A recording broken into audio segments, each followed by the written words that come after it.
It was must-see TV. Not only Donald Trump, but most of the Trump family, sitting down with 60 Minutes only days after the huge election win. He did reveal a realization of the enormous task ahead of him. It is so big. It is so, it's so enormous. It's so amazing. Kind of just took your breath away.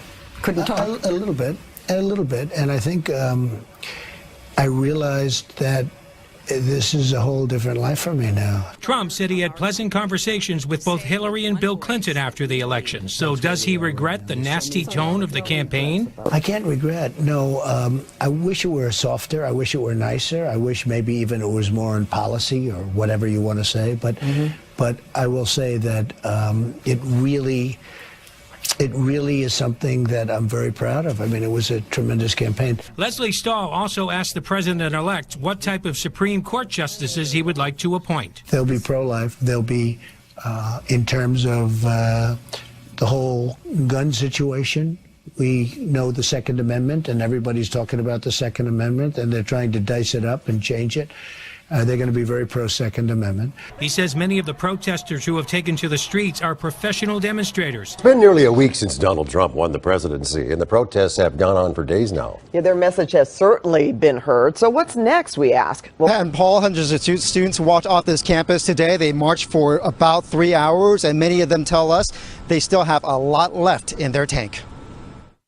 We're here to show that we're here to work together. 17-year-old Carla Alvarado says she's been part of 2 demonstrations in the past week since the election of Donald Trump as president. I definitely think they're going to keep going on, especially the day that he does his inaugural speech. Groups like the Coalition for Humane Immigrant Rights of Los Angeles predicts we can expect to see more demonstrations between now and January 20th. But the head of CHRLA doesn't want undocumented families to panic at the threat of deportation made during the presidential campaign by Donald Trump. Stay calm and to really proceed with information, because that is the best way to protect our families. The LAPD says it's ready for more demonstrations in the days ahead.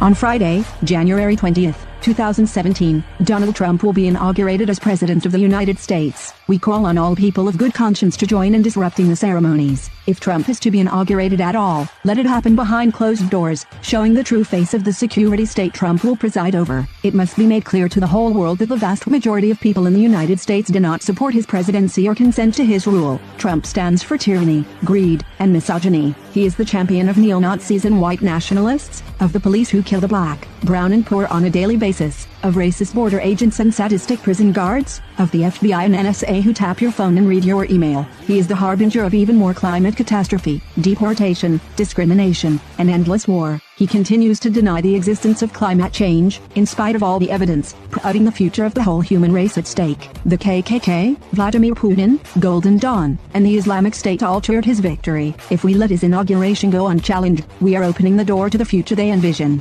Trump's success confirms the bankruptcy of representative democracy. Rather than using the democratic process as an alibi for inaction, we must show that no election could legitimize his agenda. Neither the Democrats nor any other political party or politician will save us. They just offer a weaker version of the same thing. If there is going to be positive change in this society, we have to make it ourselves, together, through direct action. From day one, the Trump presidency will be a disaster. Disrupt J20 will be the start of the resistance. We must take to the streets and protest, blockade, disrupt, intervene, sit in, walk out, rise up, and make more noise and good trouble than the establishment can bear. The parade must be stopped. We must delegitimize Trump and all he represents. It's time to defend ourselves, our loved ones, and the world that sustains us as if our lives depend on it. Because they do. Thousands will converge and demonstrate resistance to the Trump regime. Save the date. Our allegiance is not to making America great again, but to all of humanity and the planet. Spread the word. Join the fight. Disrupt J20.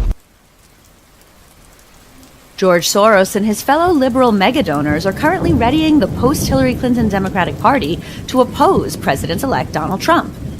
According to Politico, Soros and other key members of the so-called Democracy Alliance met in Washington, D.C. at the Mandarin Oriental Hotel on Sunday for the first day of the group's 3-day investment conference.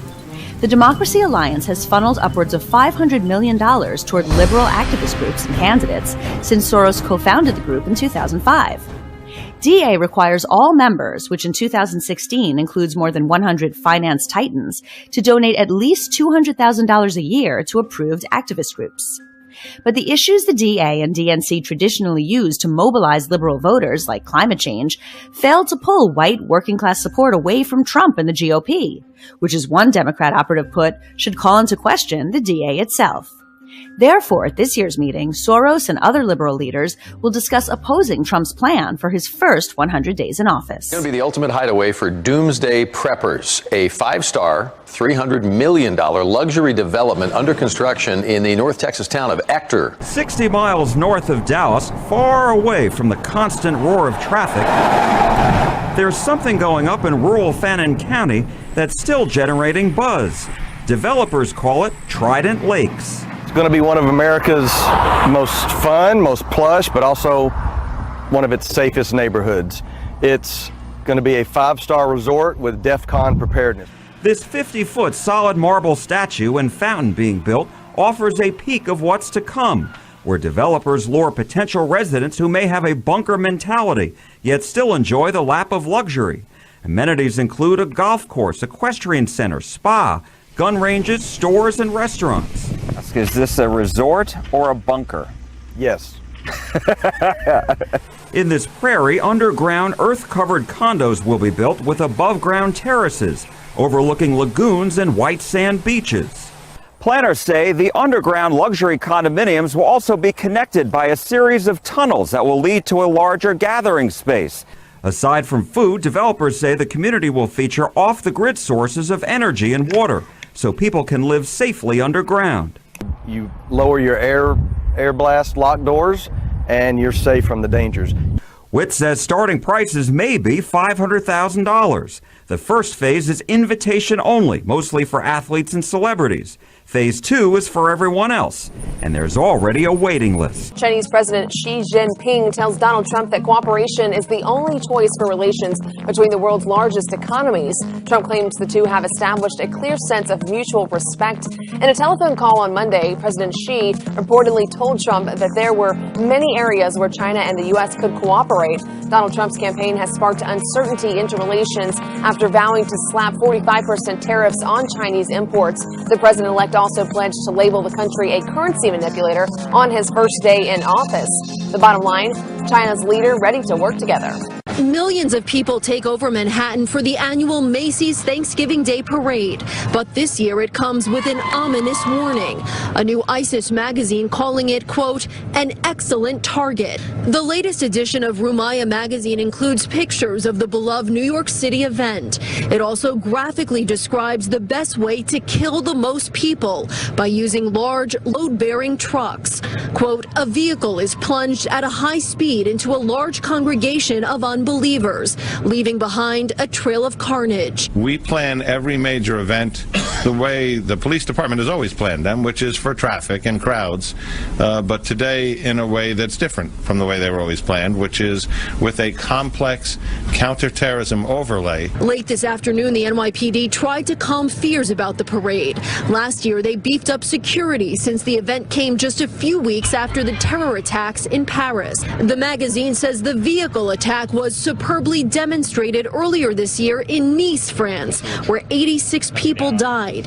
In addition to specifically mentioning the Thanksgiving Day parade, it also suggests other more general targets like pedestrian congested streets, outdoor markets, and political rallies.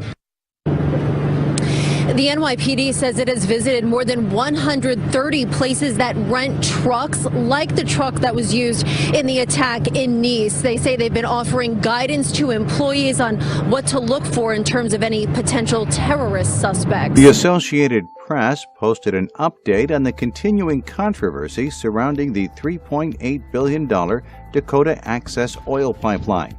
In an email to the Associated Press, the company building the oil pipeline, Energy Transfer Partners, said Monday that it expects to finish construction by December 1st. This, of course, does not include the disputed section in North Dakota, but the company said it could begin moving crude early next year if the government gives final approval.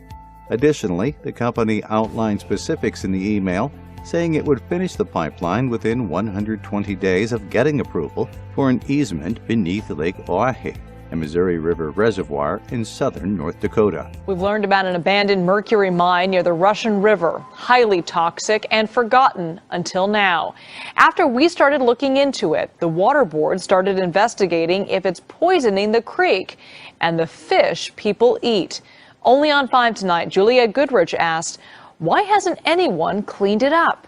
When it rains in Guerneville, people keep a close watch on the Russian River. Rising waters can flood the town. But just upstream, there is another threat when it rains, found in the large piles of red dirt bordering a creek that runs into the river. This is the Mount Jackson mine, one of the largest mercury mines in California. It closed in the early 1970s after operating for more than a century. The mine owners are long gone, but large piles of dirt and rock remain. Dan McInhill is with Russian Riverkeeper. When you're under 18, 20 years old, your brain is developing, and mercury retards that development. Russian Riverkeeper did their own small test of striped bass in the river 10 years ago. All the fish had mercury levels well over the EPA limit, but the state has not posted any warnings along the river. Studies have shown that eating contaminated fish poses a significant health risk. Eating fish with mercury that was a half a part per million a couple times a week for a month, you could measurably reduce your IQ.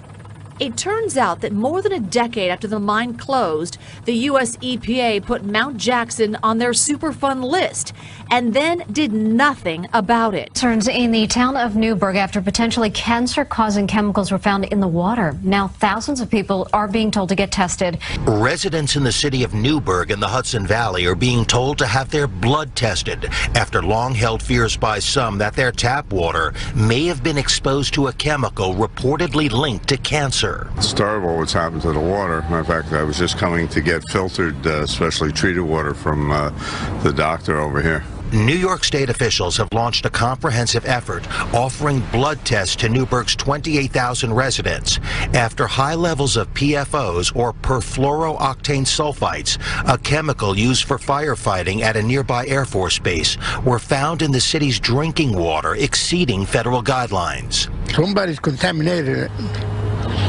Once us get poisoned or whatever, that's something you have to drink, and you can't avoid that. It is a scary scenario for many who live here who've had concerns about contamination here since a state of emergency was issued back in May after the chemical was found in the water. The city shifted to a new water source, but the worries here continue to linger. Dead fish as far as the eye can see. There are thousands and thousands of them down there. The site forced many to do a double take. I thought it was frost in the morning. Many couldn't believe what they were seeing and smelling, lining up to watch and take pictures. First time I've seen this in my whole life. They're not just floating on top of the water, they're actually stuck from the bottom up. The bunker fish were in the Shinnecock Canal this morning, but then the locks were opened and out they went into the bay. They're all dead up on the beach and in the water behind the building. I actually talked to a couple of DEC officers today. They said they'd never seen it bad before. The DEC, or State Department of Environmental Conservation, says it's investigating. Local experts believe they know the cause. There was a large school of big bluefish in the bay earlier on Sunday. I had a bunch of friends catching fish that were 15 to 20 pounds, and bluefish eat bunker. And they chase the bunker, and when they chase them into a canal like this and the locks are closed, the fish can't escape. And when they get pushed in the numbers of millions, they quickly deplete the oxygen. So now, a free meal for a lot of young birds who prey on bunker, and an early gift for some fishermen. Bay scallops, the tiny, tender delicacies with a short harvesting season, are just about nowhere to be found. Now, East End diggers, fishermen, and seafood lovers are all asking, what's going on? Delectable bay scallops won't be on too many restaurant menus this year.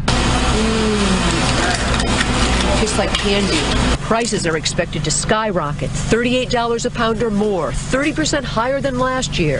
The vulnerable season is short. Once Labor Day comes, it quiets down, so we kind of need the boost from the scallops because everybody's looking for them. Commercial fishermen with dredger nets say they can't break even, and now recreational harvesters are giving up. I dive for my scallops, so we were in the water for an hour. I got about 30 scallops. Most years, Chris Paparo pulls in an entire bushel, 4 pounds of scallop meat in less than 30 minutes. Experts at Stony Brook School of Marine and Atmospheric Sciences have been studying the effects of record-high summer heat, toxic tides, nitrogen, and algae blooms on sensitive shellfish. People did surveys in the beginning of the summer, and there were plenty of scallops out there, but between the very hot summer and then the rush tide, they came back in the early fall, and there was nothing but shell. Baptist Church has voted to accept the LGBT community, putting them actually at odds now with many in their denomination. Our Jeff Paul live tonight in Northeast Dallas to explain.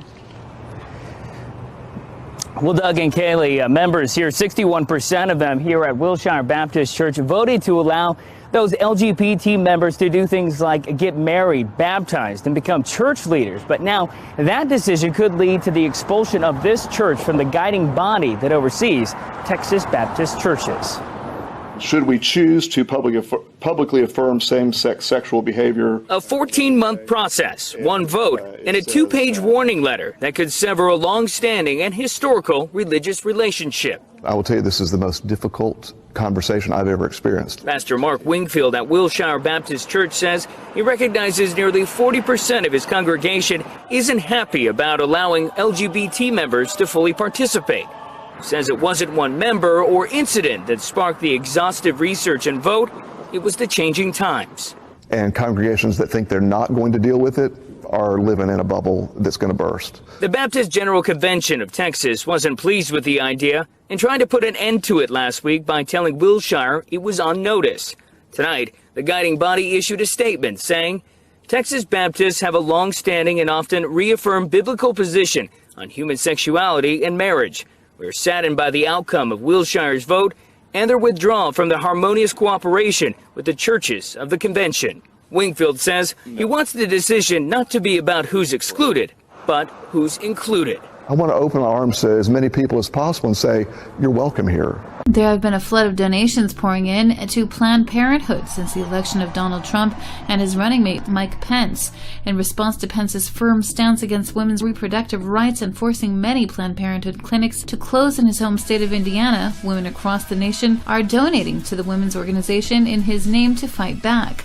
In a new effort, many women are sharing Pence's office address in Indiana via social media and encouraging fellow donors to make their gifts in his honor. As a result, the Vice President-elect's office will receive mail that notifies him about every donation made in his name to the organization.